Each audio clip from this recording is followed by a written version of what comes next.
transmission is coming to you from deep in the jungles of central Maine. You are about to get high on spirit. All right, so welcome once again. We are here. I think we are. So today on High on Spirit, we're going to be discussing youth and farming and what's been lost and what we hope to regain. And we're going to be speaking with somebody on the line who is working very diligently in that area to bring back this sense of connectivity and oneness with the land for our youth, which has been lost by so many. And we were talking about some of the figures before the podcast, and it's pretty outrageous, so we're going to get into that. Anyhow, welcome Dylan, welcome Travis. My name's Co. Let's go ahead and get started. So tell us a little bit about what you have been working on here recently. Travis, just give us a little background about where you're at right now with things and what's important to you in concern with this movement. Absolutely. And first and foremost, I just want to say thank you guys for taking the time to actually be inquiring about this kind of knowledge.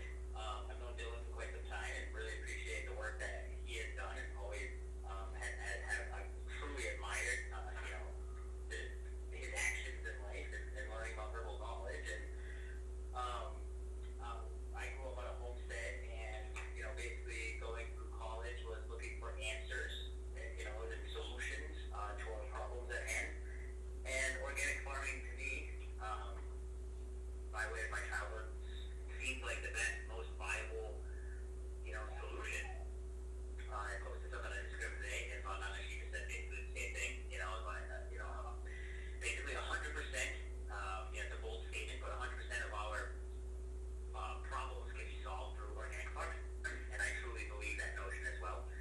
We come from, obviously a place of, as humans anyway, we come from a place of that we were all connected with nature. The agricultural revolution is only 10,000 years old. And our humanity is anywhere from a couple 100,000 to 2 million, they say, in the archaeological record.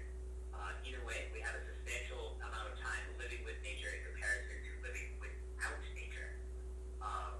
And it happened rather quickly. And I really believe it happened through, the commoditization, if that's a thing, after World War II and the Green Revolution, and then, compounded by the Industrial Revolution. Yes, and it seemed like the Industrial Revolution and the Civil War in America was really where the big change happened. Around here, there was so many more people farming and living here and being here. We were, in my mind, tricked into, the youth was tricked into going to war, and they killed a bunch of them off, and then after that, people were kind of left with no other option but to move to the city. Right. And I remember you telling me that, Dylan, like I was mentioning the other day, that, we went skiing one time, and you, the guy behind the ticket counter was just like, you explained a little bit about your lifestyle, and he was kind of, his eyes were just spinning, and they just, and now we're at the point where they don't even know that there's another option. Yeah. So what are some of the problems that are going to be rectified, with organic farming on small scales? Well, Elizabeth and I were talking about the other day as well, and it's honestly, I think what needs to be rectified is people caring. We were talking about permaculture because obviously she's such an amazing permaculturist and just plant stewardess, and we were just talking, and she was just like, nobody cares, and that's what I found as well. Unfortunately, is that really people care in their mind, but they don't care in the action. And They don't make the connection in the heart, right? So yeah, they care as an idea, but the felt connection has been lost. Exactly. I personally live off grid. I live like 15 months water, and I took it back to just a step out of the indigenous realm, their type of lifestyle. And I'm not expecting everyone to go back this far, but I even just try to suggest people to shop at their local farmers market, and even that is it's an uphill battle. I do speaking of some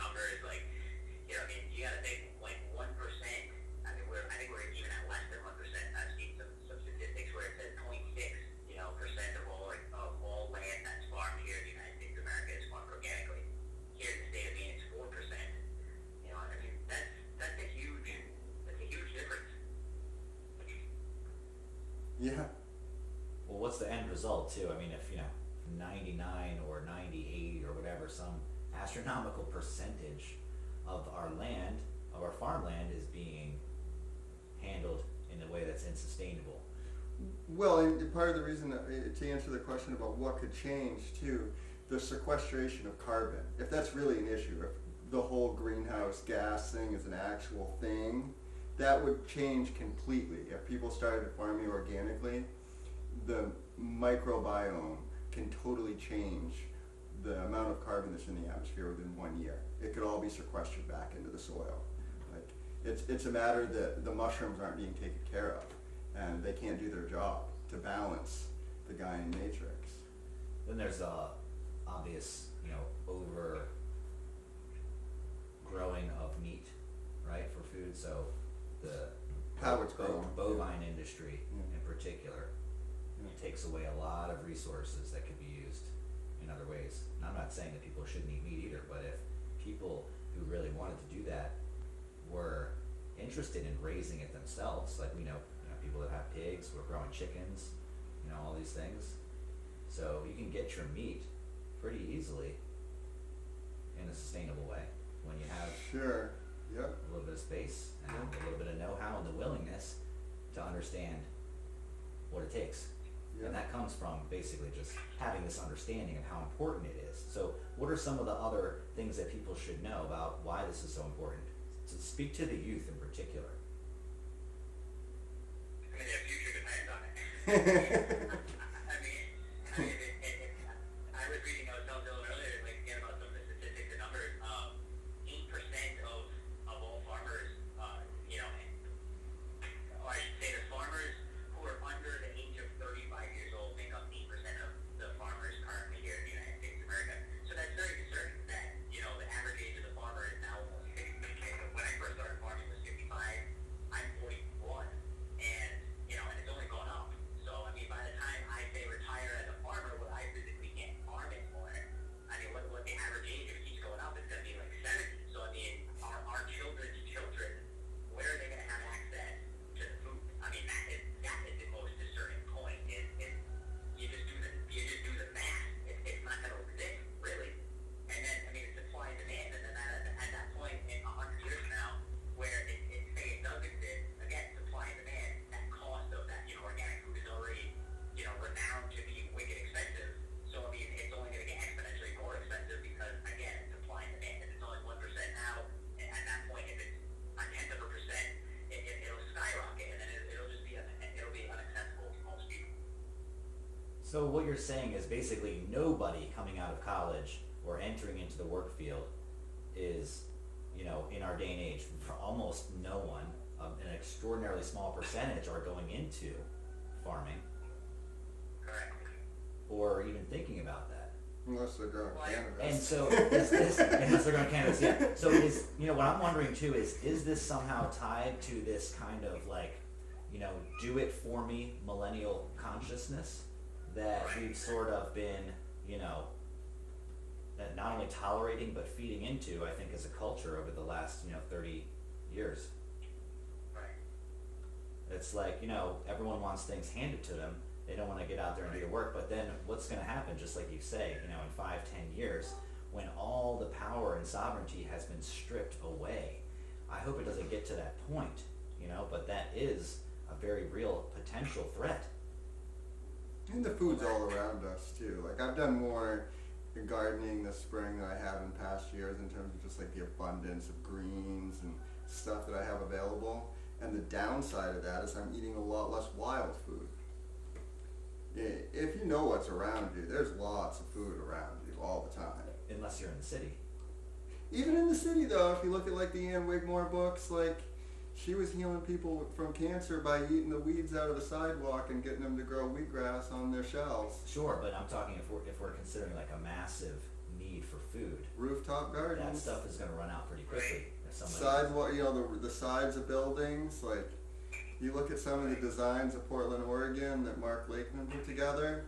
He's got full designs of the city running as a closed loop system. It's incredible. Like it's totally possible. So it can work. It's totally possible. Yeah, but it's not going to happen until people demand it to happen. Until they wake up to the importance of it. Yeah. And to piggyback off of what Dylan's saying, and I completely agree, and I've written a couple articles on it. I mean, you could say inner cities, urban areas, rooftop gardening, just do the math. Like, if a million people just even planted a 10 by 10 garden, that's only 100 square feet. I mean, just do the math. You're talking about 10 million acres, or 10 million, like more, like square footage of gardens that are now, being implemented into farming. And it's happening. I don't want to completely sound completely, like doom and gloom, but I mean, with the, the global population rising, and I own a house in Costa Rica, and I know Dylan spent time in, at a place in Peru, and even places like that, I can't really speak so much for Peru, but I can speak for like Costa Rica. When I first started traveling down there 20 years ago, they were super agrarian. Like, you went to just anybody's house, they were growing their own rice and beans, and now it's not really happening. So, my point is, this is a globalized problem where people are moving away from the land and relying on factory farm food, whether it's vegetables, meat. I mean, you have people like Bill Gates, like, who's now the world's largest farm owner. Like, why is a tech geek from Seattle, owning, over 250,000 acres of farmland? Well, I don't know. Could it be something that has to do with control? I mean, he was actually, he got into trouble for expanding his reach of control beyond what is considered legal and ethical, by our standards. So someone who's done that before. Well, it's an incredibly undervalued resource. If I had that much money, I'd be buying up all that farmland too. Like, it's a good buy. It's a great buy, sure. It's definitely, but they're not making any more of it. No, they're not making any more of it. So, but the thing is it right, is it good for any one person, any one individual to have that much control over the food that we all rely on? To me, that does not seem right. Well, they're not even growing food on that farmland. That's all like subsidized corn and soybeans and palm trees and things. Well, it's in America, so most of it's going into ethanol and food for cows. Yeah, well, he's buying property all over the world, farmland. Oh, okay. Yeah. Okay. Yeah. Not just in America. Oh, yeah. Well, I heard, and I didn't research this, but I heard that they kicked him out of India, basically. Oh, yeah. Yeah, I don't know if that's the case. Do you know anything about that, Travis? I know you're following Vandana Shiva. Yeah, I mean, she's done a lot of work. I mean, they went to Monsanto because that's where Bill Gates' headquarters are in St. Louis, which is right, where Monsanto has which is where they have their headquarters. And I mean, he's been in, the Bill and Melinda Gates Foundation has very, Warren Buffett and a lot of these billionaires have been funding Monsanto for years. Now Bayer, but they went into India years ago, like bought up all their seed, destroyed it, and they had that. There was a massive amount of farmers over in India like committing suicide and just not being able to grow things. I mean, I'm not in India, so I really can't per se have like a complete like detailed account about it. But I mean, some of the work that she says that she's doing is the tide has kind of come the other way. I mean, I know there's a lot of countries out there like Russia, Mexico has banned glyphosate and some genetically modified organisms. Europe is hopefully on track by 2050. I just read an article about them that they're trying to mandate that at least I forget the statistic, but let's say at least half. And I read something the other day that was even almost 100% organic by 2050. Okay, so I mean, the people, it really is. This country is just not waking up to the fact that. And I mean, you hit the nail on the head. Is that's in my opinion, that's what it is. Not to bash millennials, but it's just like this sort of over commoditized, really comfortized world where it's just like gimme. Like, I don't really need to do a whole lot of work, but I expect all my basic needs to be met. That needs to change. Yeah, it seems like a lot of these kids have kind of lost that sense of, I can do this, I'm responsible, the sort of lift oneself up by their bootstraps attitude that we were, engendered with when we were growing up. Right.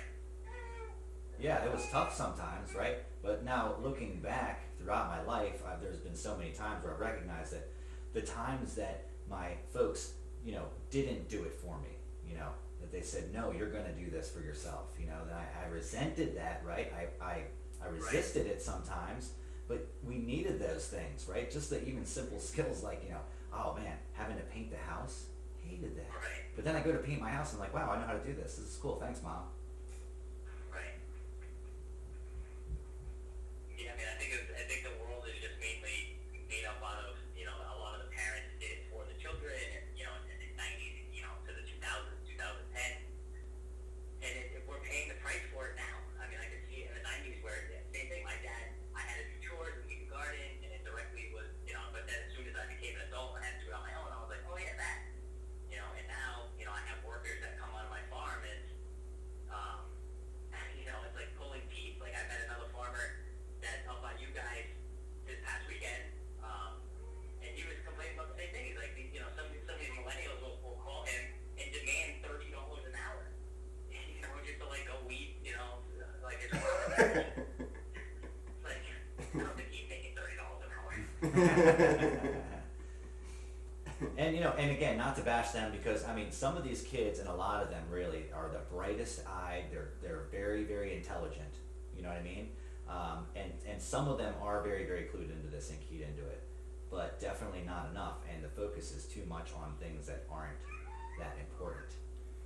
Yeah, I mean, I can only hope, I guess, that the messages around permaculture and how simple that it actually is to do this stuff. It's not necessarily a lot of work, but it is something you have to think about, and it's something you have to engage with.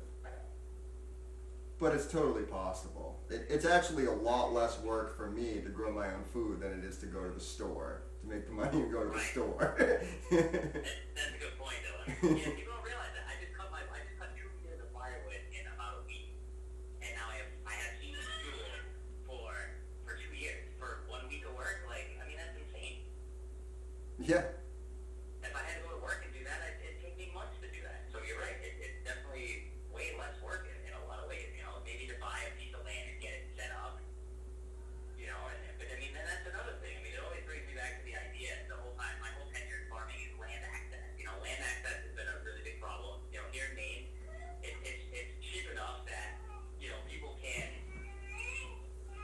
It's cheap enough that people can buy, you know, like a plot of land and then get started and have a homestead. But, you know, places like where I'm from in Rhode Island or Connecticut, and it's not as expensive. So, you know, we could easily say, hey, you know, this next generation of people needs to step it up. You know, it's one thing that, you know, I was talking about on the sheep about, and I was like, yeah, but like, you say, hey, we need to save more seed, we need to grow more food organically, but like, where? You know, I mean, you're talking about if you're going to go buy a plot of land in Rhode Island, you're going to spend $500,000 for just a couple acres, and, you know, maybe there's not even a house on it. So how do you cross those barriers? You know, that's a big concern in today's world as well. Yes, well, you have, you know, co-ops, communes, organizations like that, people coming together, but then, you know, there's also the danger of if people aren't vetted well, then they can become like a poison in those things. You gotta have some very good managerial and leadership and the ability to, you know, weed out people who aren't a good fit. But that's definitely something that can be done. When people share the vision, that's what's really important. When they share similar values and they connect on principles, and the vision is similar enough that they want to both work towards it, and they realize that we can go so much further working together than we could ever get on our own. Right. Yeah. No, I mean, what we're, the value of what we're doing with organic farming and wild gathering and whatnot, it's just starting to be able to be realized, like the amount of actual value that's there. We just have to learn how to market ourselves and get the information out there. Let people know how abundant and how good this stuff is. That's another thing I was going to say too, is that really like giving the kids, the youth, right, the vision, right, being able to inspire them. Yeah. You know, not just saying you need to do this or you're going to die, but like you need to do this because it's one of the most enriching things that you could do while you're on this planet. Yeah, you know, it's a way to connect. Yeah, it's a way to be healthy, and you know, again, the community aspect is something that's very, very lacking in our culture today too, and people feel that disconnect, and they're longing for connection. They're longing to be involved with things that are important that they can unite on. you know, but there's so much division at the same time. Right. So that's why we gotta hold to the higher vision. It's a 'cause good that's what place connects us. to have Travis talk a little bit about the gathering he's got Oh coming up yes, in please September. do. Yeah, because we want to get to that too for sure. You're doing some exciting things, Travis. So talk to us about what's upcoming, man. Yeah, so I mean, I started the gathering about 4 years ago. This will be the fourth year. And basically, I started an off-grid gathering to get people. Back in the day, you guys probably went there. I know Dylan definitely did. There was the burnout gathering that used to happen in Starks, and which was an amazing gathering, and it ended, and it was a participatory gathering where, just like you're saying, Colin, like people would come together and they would all pitch in, and it was amazing. People would donate food, and they would have a communal kitchen, and it was a week-long, mine's only a couple days, but it was a week-long celebration for people to come together and learn what it means to work together. And so, you know, a lot of these things, you know, that I see in gatherings in today's world, they're sort of the same. They're kind of replications of themselves, which is neither here nor there. They're great. I'm glad that people have gatherings, but I wanted to create one where people could feel, you know, first of all, like authentically themselves, and they could come in, like you were saying earlier, like where we have been so disconnected from nature. You know, come out here and just ground in. You know, ground in for a week, or a couple days. And we put on a performance of, you know, the big drumming circle. It's kind of like going back to like the old ways, like maybe how our pagan, you know, European ancestors were living, or really any culture around the planet. You know, they celebrated the certain times of the year, the harvest. You know, even if you're in the tropics, like there's seasons down there as well. And so I wanted to just, you know, have a platform for people that, you know, wanted to, you know, just find a place like that. You know, we started off with 10 people, then we went to 30. We had 100 people last year. We're looking to do about 150 this year. We have, you know, a few, you know, eclectic, you know, artist-type vendors that come. We have tattoo artists. We have, you know, it's kind of like a circus. It's like a circus, or almost like Bread and Puppet meets, you know, a Renaissance fair meets, you know, every other gathering you've ever been to. Like, I've just kind of taken little different bits and pieces of all the different gatherings I've ever been to, and kind of put this thing together. And, you know, I hope that, you know, anybody listening come, and I hope that, you know, it continues to grow in a way that, you know, is nourishing. You know, I hope that people, like last year, you know, I wasn't actually going to do it this year, then so many people were like, oh my God, it was so amazing to just, you know, live this lifestyle for a little bit. And I mean, and to me, ultimately, that's what it was. It was to really just showcase this lifestyle, because I live so primitively, and I have been since 2005 here in the state of Maine. And I'm, you know, one of the most, like, I don't know, like, I don't want to say old school, but just one of the only people in Maine who's consistently lived without electricity, without running water. And I'm just trying to show people that I thrive. You know, I mean, I take off 4 months in the winter. I go snowboarding or surfing. You know, like, I have no bills, so my mind is at peace most of the time. And that's all I'm trying to really do with this gathering is to show that it's possible. You know, and to show that it's possible with very little money. You know, because a lot of people, like, you know, and I even just stated the saying that, like, oh, well, you know, in certain places, you know, you need a lot of upfront capital in order to, you know, start up a homestead in different places. But again, here in Maine, you don't really need that. You can buy a plot, 2 acres, 3 acres, 10 acres, whatever it is, for $20,000 to $50,000, and then you can move right onto it. You know, Maine is an amazing place for homesteading. There's tons of homesteaders here. And that's it. I mean, I was telling Dylan earlier, if I had $1 for every single time somebody told me that they wanted to go live off grid, I'd be able to. I wouldn't be living off grid because I'd be rich. You know? So there are people that want to do it. Like, there's so many people that want to do it. Be driving a Hummer. I want something. Biodiesel Hummer. Right? A solar-powered Humvee. But I mean, that's it. It's just like I want to just be an example, set an example in the world. And, you know, one of the ways that I found that I was able to do that was, you know, not only through social medias, but also through having this gathering, because then people get to they get to come here and then be part of it. It's absolutely incredibly important. I know, like, when I first started going to festivals, you know, which was only maybe 15 years or so ago, my mind was blown. I was like, this exists? You know, this is what I've been missing. Things like this, connecting in this way, finding people like this. It's beautiful. And so, yeah, it's incredibly enriching. And then, like, you know, where you have it focused and centered around this lifestyle, that's very powerful too, because it really sets the intention for the connection that's possible, right? Yeah. So if someone is, I know it's going to be an amazing time, man. I'm really looking forward to it. If someone wants to find out more about the festival, what can they do to get information? How do they find out about it? Availafarm.com/events, and all the information is up on the website. I also highly suggest people to come out to the farm even before then, help set up, just help, in any way that, people can, to get their hands dirty, see what this kind of lifestyle is all about. My motto, it's just, it is just asserting. My motto of the farm last year was, everybody shows up for the chicken dinner, but nobody wants to help feed chickens. And, it's in the doing. I can't stress enough to humanity right now that it's not in the thought, everybody, I shouldn't say everybody in general, but a lot of people are living in their mind, and I think that way. I think everyone should eat organic, but it's like, but are you eating all organic? Are you supporting your local farmer, your neighbor? Are you growing your own food, etc.?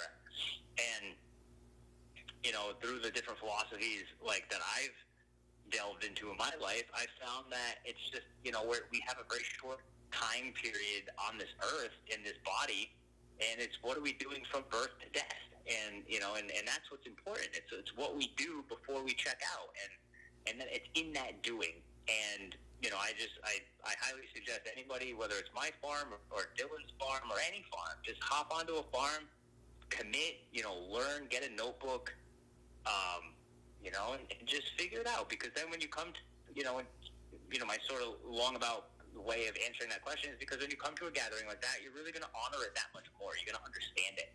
A lot of people ask me, well, what is this gathering all about? It's basically in and around, it's the weekend before Common Ground.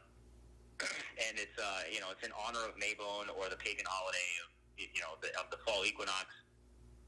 And to them, that was a harvest celebration. They had 3 harvest celebrations. They had Lunasaw, which was the beginning of August. That's when your first wheat harvest was there. Then you had this one, and then you have Samhain, or Halloween. And that was the final, a holiday before you went to rest for the winter and then started up again in spring. Was a big part of building that cob oven that Burdock, at one of the early ones. Maybe we can get one together at your house this year. Oh, I'd love to.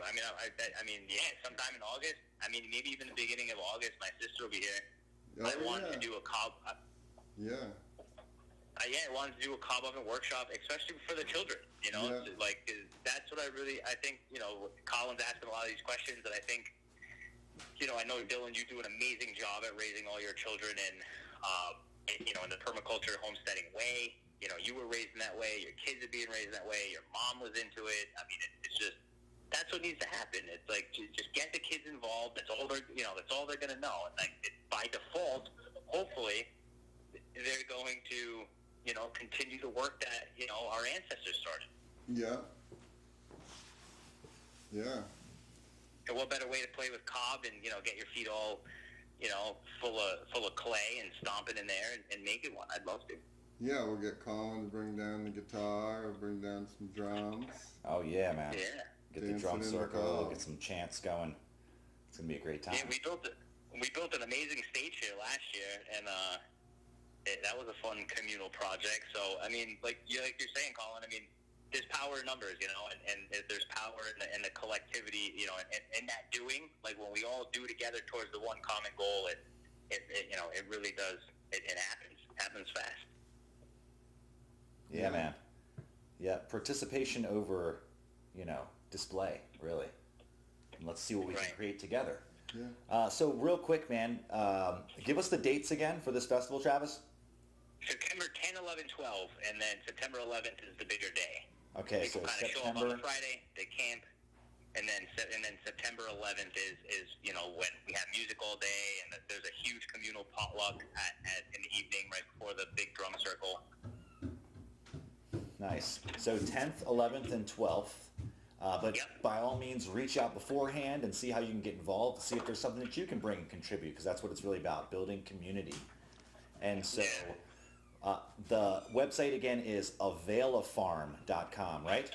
You'll post Yep, the link to available. that. Yep. Yeah, we'll put a Fine, link man. under the video and in the description. And all you got that. an Instagram page as well, Avail Farm Instagram. So check them out on Instagram, and yeah, and also we're going to be, getting more into the upcoming retreat that we'll be doing here as well. So for anyone who's interested in finding out more about that, drop us a question, send us an email, and keep an eye out for more upcoming videos. And we will look forward to hearing you. Travis, it's been a real pleasure, man. Thanks so much for coming on and doing this. Hey, absolutely. We could appreciate the time. Yeah, let's do it again soon. Yeah, let's. Awesome. All right. Have a great afternoon. All right, you guys have a good day. I'll talk to you soon, Dylan. Thanks for Bye, getting Dylan. high on spirit, brother. All right, absolutely. All right. Well, that was awesome. So yeah, first time Travis has been on the show, but certainly not the last. Yeah, yeah. Dude's got an amazing amount of contribution and things to talk about and bring to the table. And it's been a real pleasure, man. So looking forward to seeing everyone down there in September. And until then, guys, keep an eye out or an ear out for an upcoming podcast, and we'll see you soon. This transmission is coming to you from deep in the jungles of central Maine.